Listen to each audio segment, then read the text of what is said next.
We're on to part 5 of the mini truck build, moving right along. It's important to me to tie up loose ends as I go, because otherwise I end up with so many things I have to go back and finish, and I don't like that. One of those things was these bump stops.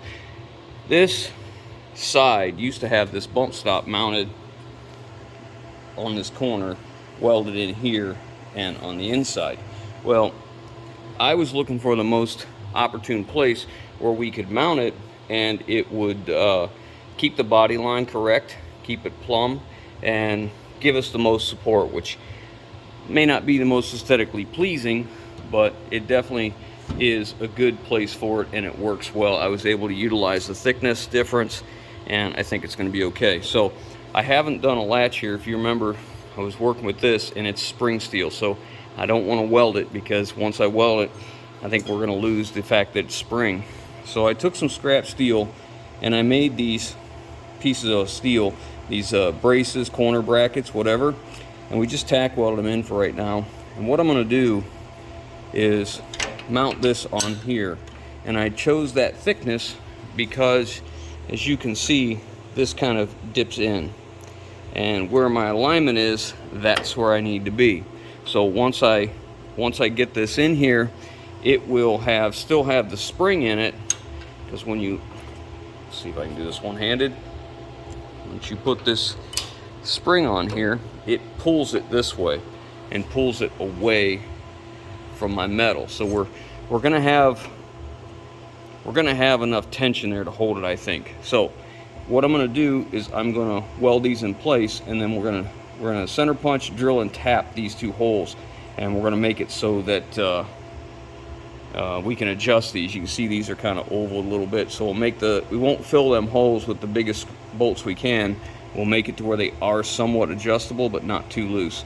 But I may do that after it's off, drill and tap those, so I can make sure my drill bit goes in straight. We'll see what happens, but I think that's going to be a decent system. And this was just scrap left over from some other bracket I was making.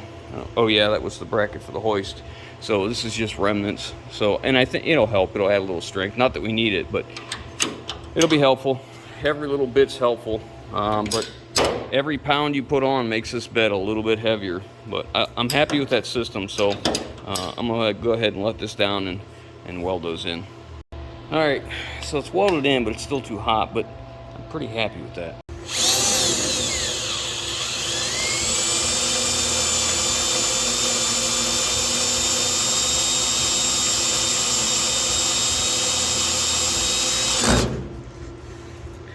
That is a quality drill bit right there. These are those Milwaukee drill bits that I've got. They're just incredible. You guys want good drill bits, get you a set of these from Milwaukee. The set's over there. Flip it over and show it to them. It's over on there. Oh, I see it.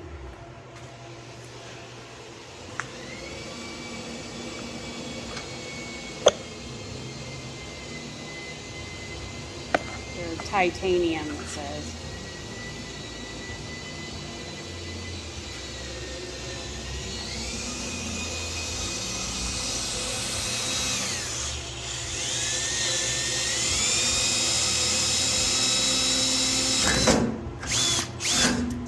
Some of the best drill bits I have ever had.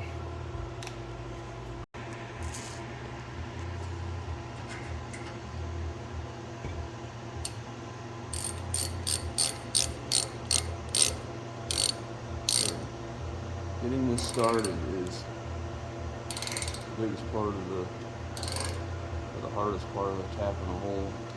Once you get it started, check it from all angles, make sure you're straight, then go ahead and move forward. And I just go usually a quarter turn forward, quarter turn back to where I was, another quarter to a half turn, and back. That way it cleans the metal out of the threads you're cutting. So now you're removing that piece of metal from where the front of your cutter was. And if it's real thick metal, I'll stop, pull it out, just take the tap, see all that metal build up, I'll just blow it off with WD-40 or anything that lubricates, you know, just to clean up the threads, the cutter threads.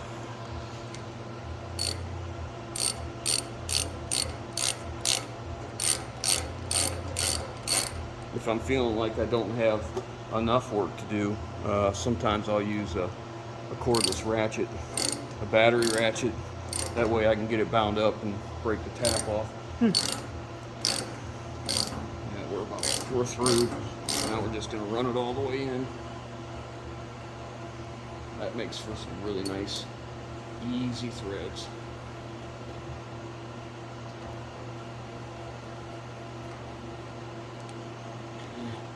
I'll do the next one, I'll clean all that off.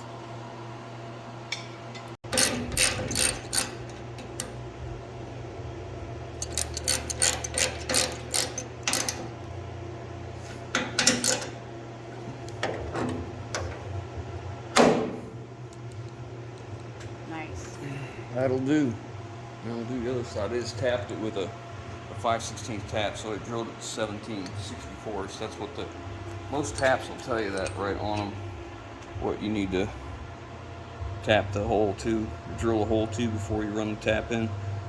It's a 5/16 18 threads per inch.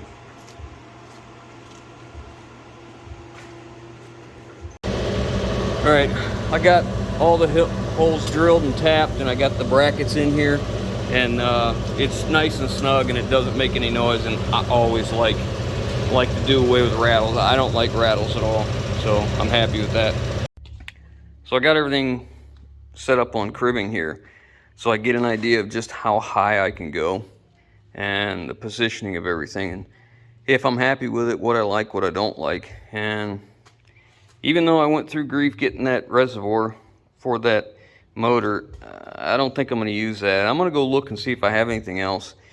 I have concerns about that plastic tank being out here on the edge, because a few of the places that we go in West Virginia are pretty rocky and really rough terrain. And even if I put a skid plate underneath that, it's still exposed on the outside. I just don't like it, don't care for it. And I think there's a better option. So let's go take a look. I'm gonna run over to another property I got. I got a couple other lift gates laying around, one in particular, and we're gonna look at it and see if that pump is a horizontal, and maybe I could use that in place of this one. So here is a pump I had looked at before with a cylinder, and this is a much smaller diameter cylinder, and it would have worked perfectly. And I was going to take this one, but the other one was more convenient, so I didn't take this one and, you know, adapt it. But now I wish I had, because I would have started with that to begin with, and that would have been just fine. Because this is a power up and gravity down as well. It just uses the other side again as extra fluid capacity. So yeah, well, it is what it is. Normally when you go to take bolts like this loose, they just snap, but not these ones. They wanted to come loose all the way, and of course they were tough. But while I was under here, I was noticing how they put this lift gate on this truck. It was apparently on another truck at some point, and they did some high quality fabrication. Well, not as nice and clean as the other one I have, but it'll clean up all right. I was hoping to see a pressure reading here. Used Dextron, that's good. That's what I used in the one I just filled. So Monarch Hydraulics. Yeah, we'll see what it looks like when we clean it up. We'll plug these off and probably pressure washer or something.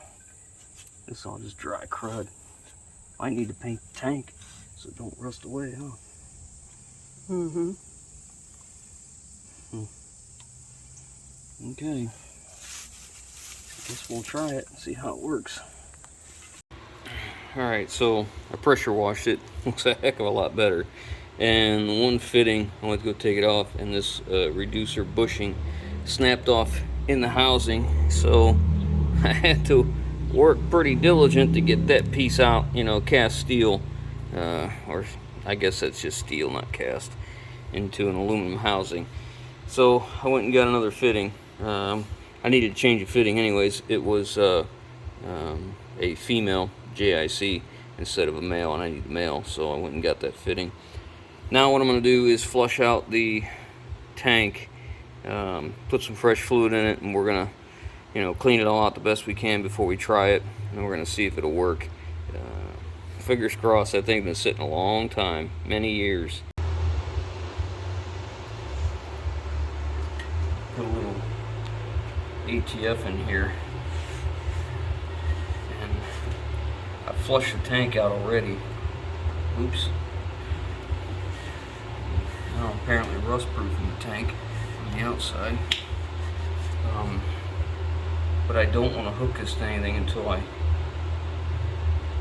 run something through it. This is a steel tank. It could have a bunch of rust in it. So I figure flush some out. I just got a piece of airline on here. Now we're going to try it and see if it works.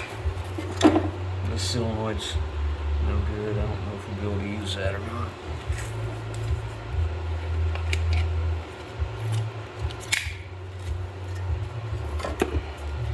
Doubt it. I might just go to this side. The solenoid. I'll just use my jump box. I need to watch that. Watch over there.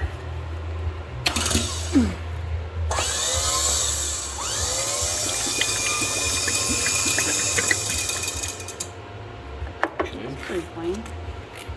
Well, the motor runs. That's good. Go ahead and put the full cord in here. And we'll go ahead and run this out.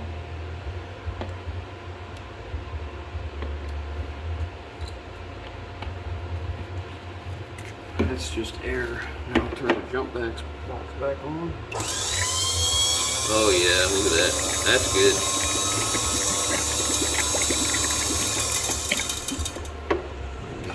This side of it.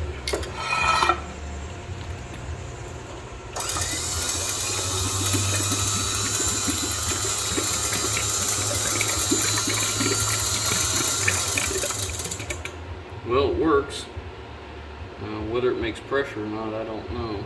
But at least all the crud's out of it. I guess we'll try it, huh? I'm not going to be able to use that solenoid. I'm pretty sure that's going to be JUNK.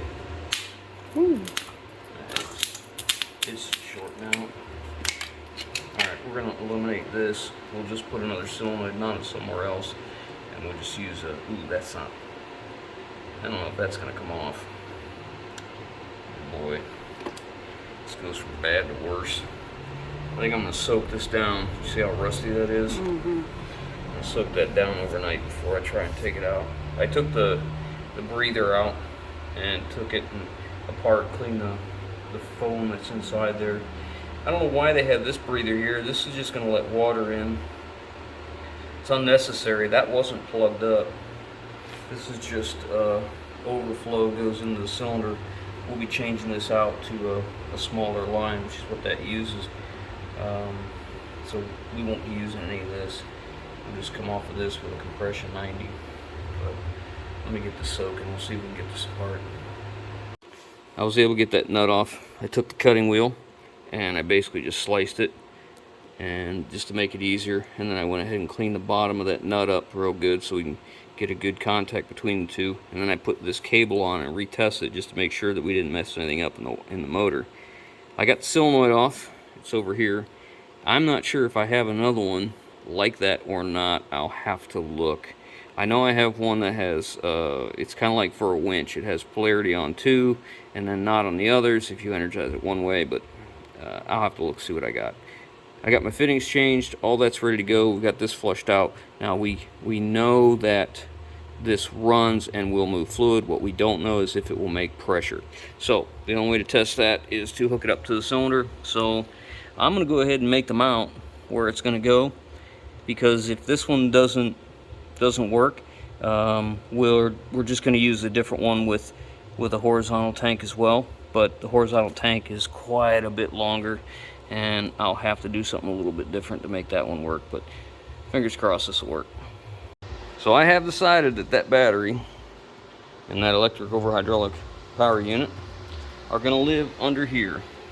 So I have cut 2 more brackets, the same as those, just out of thinner material, and I'm going to make a bottom in those as well and weld it to the sides over there and over here, and the electric over hydraulic unit will sit there, the battery will sit here, and I'll put bottoms in them and then have a hold down for the battery and drill holes in the bottom, bolt that down, and but that means that this is going to be an issue. The exhaust is going to be an issue, going to be kind of hot underneath the battery. I don't care for that, so we'll just have to remove the exhaust, and that won't break my heart, but whatever will we do for an exhaust? Some of you that follow me on Instagram or Facebook or anywhere else, you already know. Alright, so I made 2 more brackets, and I made them slightly longer because they came up this way. That's why they're a little bit longer here. See, there's 1/4 inch plate there and there isn't here. So what I've decided to do is put the electric over hydraulic unit over here, put the battery over here. I know it's going to be difficult to get to the battery, but there'll still be room here to reach through and get cables on the battery if I need to. I'm going to slide the battery back as far as I can go so it's protected. Now one of the purposes for all this is the farther I put all this weight, the better traction we have, which this thing needs traction. So by moving that pump and that battery back here instead of up here, one, we're spreading the load left or right, but we're also sticking it back here, which I'm really happy about. So I've marked my holes out for the electric over hydraulic unit. It's ready to go. We're going to set it into place, but I haven't decided which battery. I was going to try and use a Group 31. I just don't think I have enough room on the height. I set this as low as I could get it, but without interfering with anything underneath, but I just don't think I can go any farther. So I'm not going to commit to a battery yet. That's the original one. We're going to use that Group 31, but man, they sure look about the same height.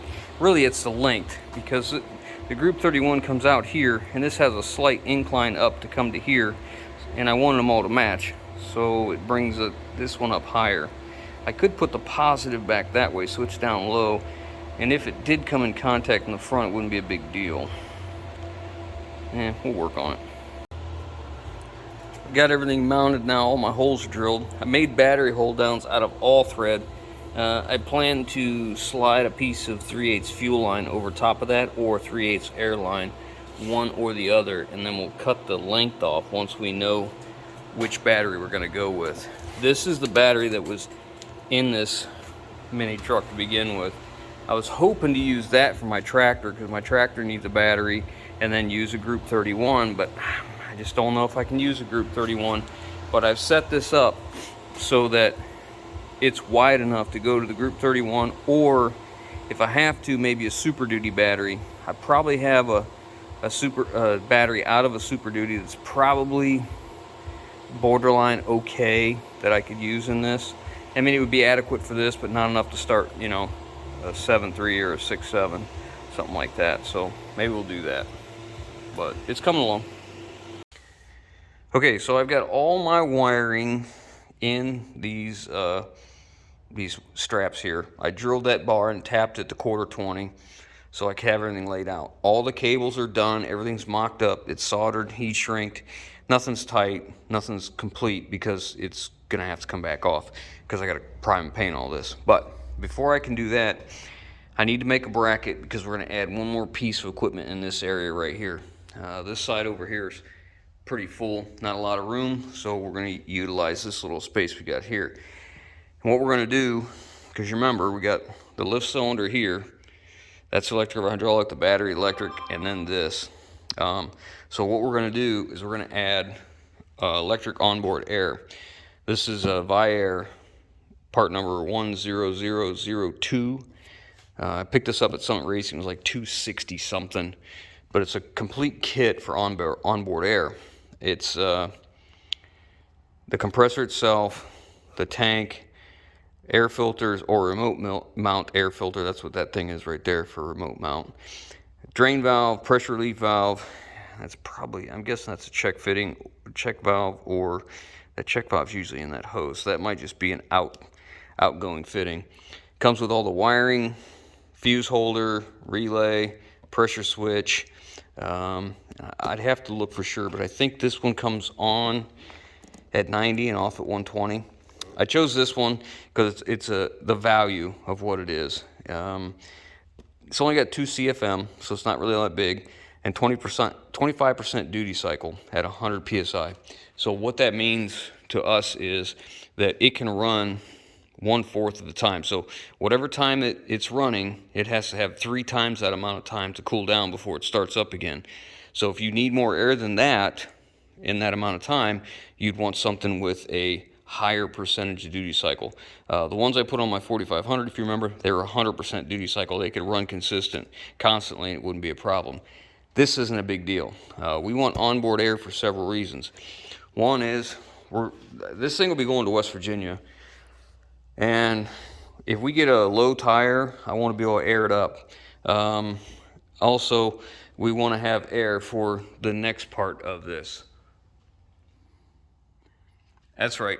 The mini truck is getting air horns. So it's going to have air horns on it. And then I wanted to do it in such a way with that tank that if we wanted to, I could put airbags back here. I still have to do a lift system on this. So I may end up with airbags back here. But that's what we got to get onto next. I need to make a bracket to get all this set in this little area right here.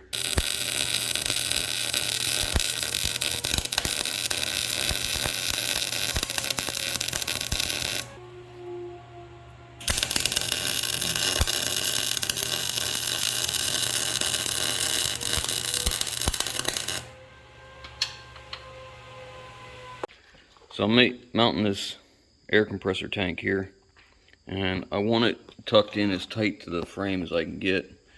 And I've got about a 1/4 inch clearance on this body mount and this body mount. And if you look here, you'll see where the body comes down here. We're going to be just above the edge of that body, I think. I really need to put the dump bed back on so that I can test this to make sure we're okay. I know I have to remove the one mount up here because it's going to interfere on the bottom of the bed. It'll come down and it'll hit this. Got to remove that. I'm okay with it. It's not a big deal. So I got everything mocked up. That's where the air compressor is going to live. That's where the tank lives over there. And I had my wife clean everything, wipe it down with acetone so we could prime it and paint it. So I had enough primer to primer both sides of that, top and bottom, and the bottom of this part, and I ran out. So we got to go get some more. But it didn't take me long to realize in my life that I suck less at fabricating as I do in welding. While my paint is drying on this, I'm going to start cleaning up this pump. I don't want to lose the stickers here, so I'm going to tape over them, but I want to clean up the pump, the electric motor, and the reservoir, and you know, clean it up and paint it. There's a saying, leave sleeping dogs lie. I took this apart to clean it up, and I just can't bring myself to put it back together like this. So yeah, whatever. So see the brushes in here, they go around this armature. Well, I just can't put that together without cleaning that armature. Down in between here needs to be cleaned out. Bearing feels good. This is a washer that goes, there's probably a couple of them.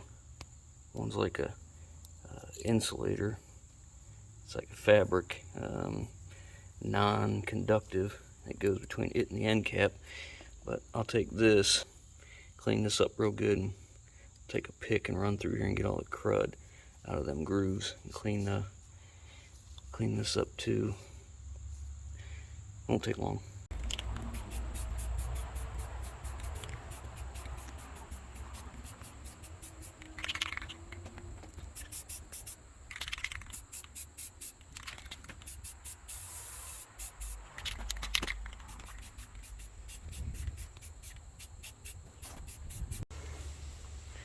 Forgot all about that cylinder, hydraulic cylinder. Just gonna quick flap disc it, wipe it down, and paint it. So I got this all cleaned up. I just took some emery cloth, got it all cleaned up, and then take a pick and clean out the grooves. Put a little bit of grease in the end cap and just a little bit of grease right here where this is gonna go. The bearing is good. It doesn't need replaced, so we're gonna go ahead and use that. So what we have to do is put this down in here. Now this color paint I'm not sold on. I haven't taken the tape off of everything I covered, and because I want to see how it looks when I put it together. I just think it's a little bit too much chrome in a can for me, so I may be painting that to a different color, but I want to see how it's going to look. So the next thing I have to do is line this up. There's a slot in here. I have to line that up with the pump and then drive this in gently. All right, I've got it in there. It actually just barely went in. Now I have to clean up the end of this, get the paint off of it.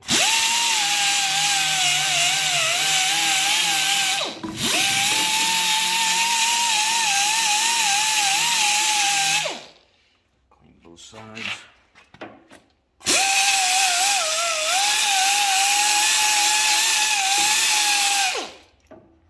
Now, some people put silicone on there. This did not have silicone, therefore I'm not going to do it. This is the top. I want my post at the top. So we have to come over here, and then we have to get the brushes one by one pushed in.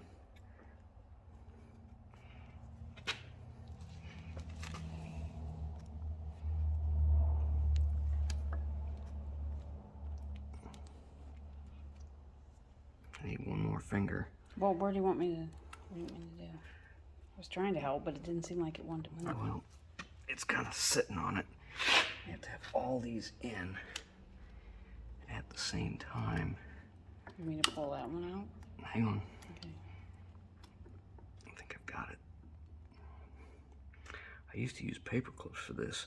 Some of them would have like a hole for a paper clip to push these in and hold them. There you go. Now, this was straight up and down, if I remember right. Like this. Locate the holes first. I believe they were like this. Sometimes they have a dowel pin. This did not. Come up just a little bit and find them. There we go. There. Alright, so there's where my hole is there. And should be there. Yep, there it is. Okay, so we're ready to put the end cap on. Just recheck everything here, make sure we got our insulator.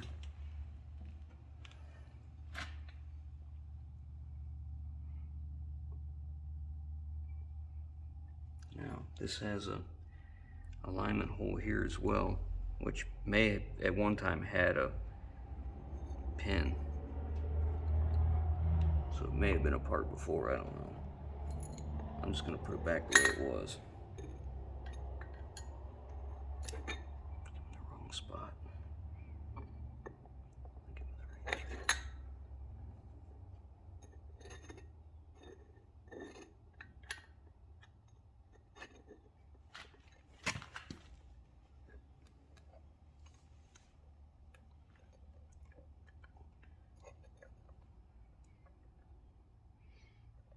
Right there.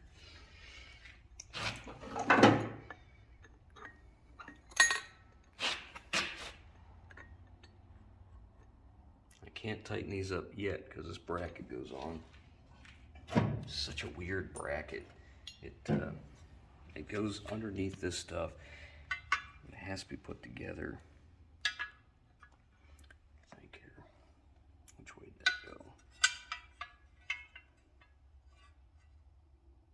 It's right like this. Is that what it was? I don't know. Yeah, there we go.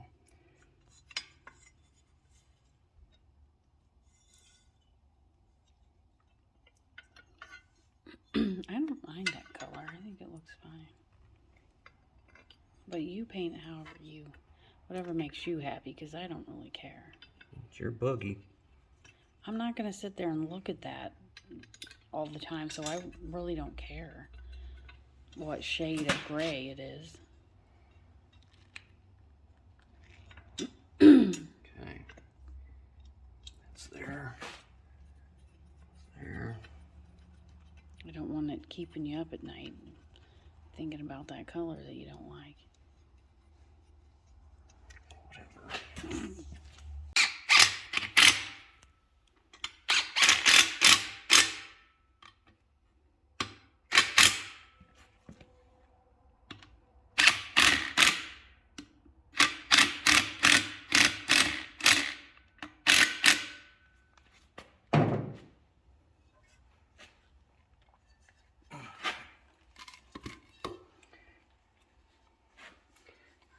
Well, I mean, I don't know.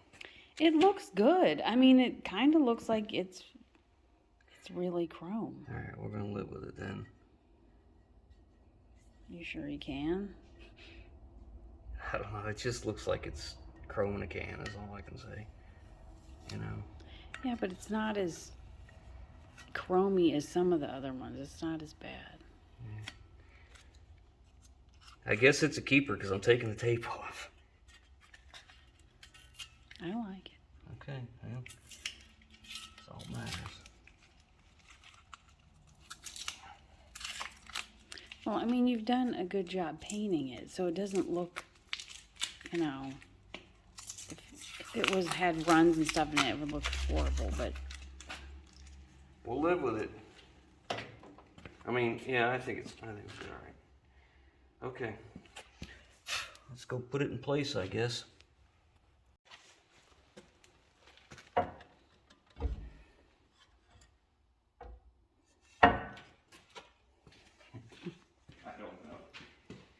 it looks fine. Good Lord. I'll give it this. It doesn't look as bad as it did before I painted it. How about that? Well, yeah.